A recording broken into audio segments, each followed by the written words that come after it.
गांव में एक बहुत पुराना फोन बूथ था। एक दिन चिराग फोन बूथ में गया अपने कुछ दोस्तों के साथ। सबने लाइन लगा ली थी, उन्हें किसी को परेशान करना था। उनकी एक दोस्त थी मुस्कान। मुस्कान ने चिराग को धमकी दी थी कि अगर उसे परेशान करना बंद नहीं किया तो वो उसे जेल भिजवा देगी। यार ये मुस्कान का कुछ ज्यादा ही नहीं हो गया है? धमकी देने लग गई है अब तो। भाई ये लड़कियों का वैसा ही है, जब तक उन्हें तोहफे देते रहो, उनकी मर्जी का खाना खिलाओ, घुमाओ फिराओ, तब तक ठीक, वरना यही ड्रामा रहता है। तो भाई मैंने कौन सी कमी छोड़ी थी? महंगी से महंगी जगह घुमाना, महंगे से महंगे कपड़े दिलाता था। इतना तो उसका बाप भी नहीं खर्च करता होगा उस पे, जितना मैंने कर दिया है 2 साल में। और देख, अब जैसे ही नया मुर्गा मिला, मुझे लात मार दी इसने। सब वादे भूल गई। कहाँ बोलती थी प्यार करती है मुझसे, शादी करेगी, मेरे लिए दुनिया से लड़ जाएगी, और अब मुझसे ही लड़ती रहती है। पहले मैं नाराज होता था तो कहती थी कि वो मर जाएगी अगर मैंने उससे बात नहीं की तो, और अब देख मुझे ही मरने की धमकी देती है। भाई नया वाला लड़का तुझसे ज्यादा अमीर है, वो उसे महंगी बड़ी गाड़ी में घुमाता है। तो भाई अब समझ जा, आजकल प्यार नहीं, पैसा बोलता है, पैसा। ना ना ना ना ना ना, मैं उसे अपनी जिंदगी का मजाक तो नहीं बनाने दूंगा। सबक तो सिखाना पड़ेगा उसे भी तो पता चले ये मुझसे पंगे लेने का क्या मतलब है। चिराग उसी पुराने फोन बूथ पर अपने दोस्तों के साथ जाता है और मुस्कान का नंबर डायल करना शुरू करता है। फोन लगते ही, क्यों भाई, क्या कहा था तुमने? परेशान करूंगा तो जेल करवाओगी? आओ, अब मैं तुम्हारे गांव के पास वाले फोन बूथ में हूँ। आओ आओ, मुझे मारो, आओ। नहीं सुधरेगा ना तू? रुक, अभी आती हूँ और तुझे आज तेरी जिंदगी भर का सबक सिखाती हूँ। असली मर्द है तो वही इंतजार कर मेरा, कहकर गुस्से में मुस्कान फोन रख देती है। मुस्कान गुस्से में घर से निकलती है। जैसे ही वो फोन बूथ के पास पहुंचती है, वो देखती है किसी ने चिराग और उसके दोस्तों को मार दिया है। उन लोगों के गले में फोन की तार लिपटी हुई थी। मुस्कान ये देखकर डर जाती है और चुपचाप वापस घर चली जाती है। अगली सुबह गांव में नया कबाड़ी वाला आया, जिसका नाम टिल्लू होता है। कबाड़ी वाला गांव में घुस जाता है। उसे अंदाजा नहीं होता है कि उसने कितनी बड़ी गलती की है। वो आगे बढ़ता है, तभी उसकी नजर फोन बूथ पर पड़ती है। देखने में ये फोन बूथ मस्त लगता है। अगर मैं इसे उठा लूं और बेच दूं तो कैसा रहेगा? नहीं टिल्लू, तू ये नहीं कर सकता। पहले घरों की सफाई, फिर बाद में इसकी। कबाड़ी वाला आगे बढ़ जाता है, पर फोन बूथ को देखकर ऐसा लगा जैसे उसने टिल्लू की सारी बातें सुनी हो। फोन बूथ में से आवाज आती है, बेटा टिल्लू, एक फोन तो कर ले। ये कौन बोला? इसको हमारा नाम कैसे मालूम? कौन है जो जासूस है? फोन बूथ से एक चुड़ैल निकल कर आती है और टिल्लू के सामने खड़ी हो जाती है। चुड़ैल को देख टिल्लू हैरान रह जाता है। चुड़ैल टिल्लू के सामने अपना मुंह ढक कर आती है। तुम कौन हो? वैसे सुंदर तो बहुत हो, जरा चेहरा दिखाओ ना। बकवास नहीं, तुम यहाँ चोरी करने आए हो? अरे दादा, इनको कैसे पता? अब बोला नहीं जा रहा है, बोलो कैसे आए यहाँ? मैं तो भोला सा कबाड़ी वाला हूँ, मैं बस सफाई करने आया हूँ, करके चला जाऊंगा। चोरी क्या होती है? चुड़ैल टिल्लू को घूर कर देखती है और कहती है, ठीक है, पर ऐसा वैसे कुछ हुए तो चुड़ैल को जानते हो ना? बड़ी आई चुड़ैल, टिल्लू किसी से नहीं डरता है। टिल्लू कबाड़ी वाला गांव में घुसता है और धीरे धीरे लोगों को अपनी बातों में फंसा लेता है। घरों में चोरी शुरू हो गई थी। टिल्लू सफाई के बहाने हर किसी के घर से कुछ न कुछ चुराता और चुपचाप गांव के बाहर बेच आता। ए टिल्लू, मना किया था ना मैंने, तू माना नहीं। अरे यार, ये चुड़ैल क्या है? तुमको तुम्हारा हिस्सा चाहिए क्या? वो हम नहीं देंगे, जाओ, रास्ता छोड़ो हमारा। तेरी माँ का फोन आया था, वही बताने के लिए रोका था। मेरी माँ का फोन तेरे फोन बूथ में कैसे आया?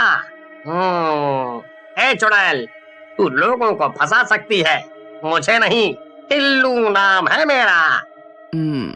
अरे ये तो फंसी नहीं रहा जाल में, अब क्या करूं? चुड़ैल फोन बूथ में बहुत सारा सोना रख देती है और टिल्लू से कहती है, अरे मैं तो तुझे उस फोन बूथ में रखे सोने को दिखा रही थी, तुझे लेना है तो ले, नहीं तो जा। टिल्लू लालच में आकर फोन बूथ में घुस जाता है।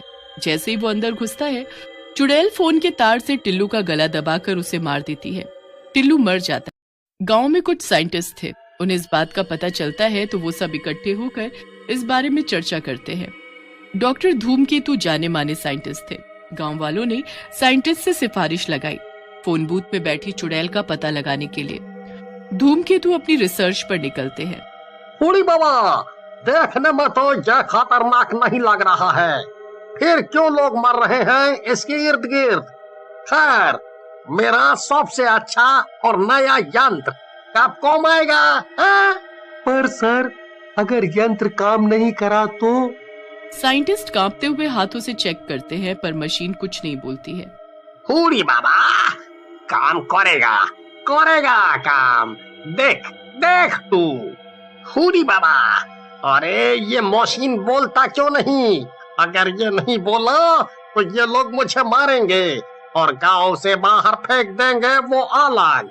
मशीन काम नहीं करती है तो खुद को बचाने के लिए साइंटिस्ट लोगों से कहते हैं, अरे बाबा देख लो, मशीन नहीं चली, मतलब कोई चुड़ैल या भूत नहीं है इसमें, कहीं मशीन तो खराब नहीं। बूढ़ी बाबा, अरे अब क्या बोलूं? मशीन खराब नहीं है, फोन बूथ में चुड़ैल ही नहीं है, मशीन तो अभी नया है और सिर्फ मेरे पास है। गांव वाले खुश हो जाते हैं और कहते हैं, अब हमें कोई तकलीफ नहीं होगी, फिर खामखा अफवाह फैलाई हुई थी, अब इस फोन बूथ से हम अपने रिश्तेदारों तक फोन कर सकेंगे।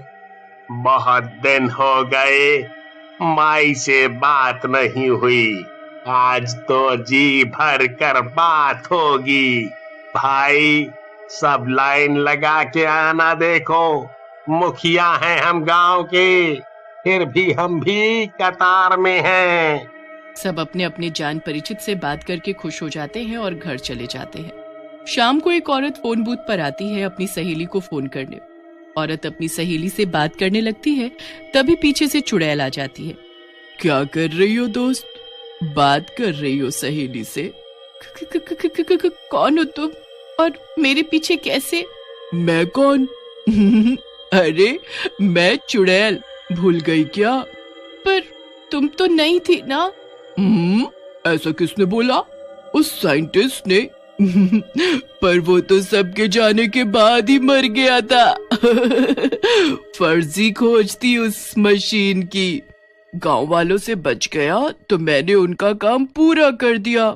औरत फोन वहीं छोड़कर भागने लगती है और चिल्लाती है, बचाओ बचाओ, और चुड़ैल उसके पीछे भागती है और उसे मार देती है।